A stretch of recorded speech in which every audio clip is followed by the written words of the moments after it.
വഖഫ് നിയമം എന്ന് പറയുന്നത് ഒരു മതവിഭാഗത്തെ ബാധിക്കുന്നൊരു പ്രശ്നമാണല്ലോ. അതിനകത്ത് തെറ്റായ ചില വ്യവസ്ഥകൾ ഇപ്പോൾ വന്നിട്ടുണ്ട്. അതിനെതിരെയാണ് നിലപാട്. അത് ശരിയല്ല എന്ന നിലപാട് തന്നെയാണ് സർക്കാരിനുള്ളത്.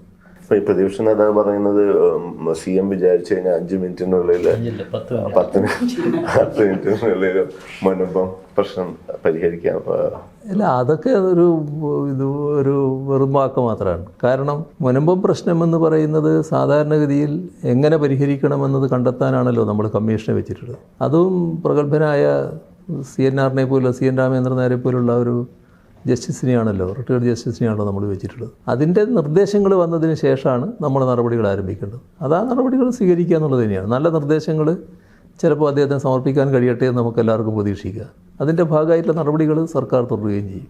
ഒരു സമീപനം അതിൽ ആദ്യം വ്യക്തമാക്കിയിട്ടുണ്ട്. അതവിടെ താമസിക്കുന്ന ആളുകളുണ്ട്, അവരുടെ കൂടെയാണ് സർക്കാർ.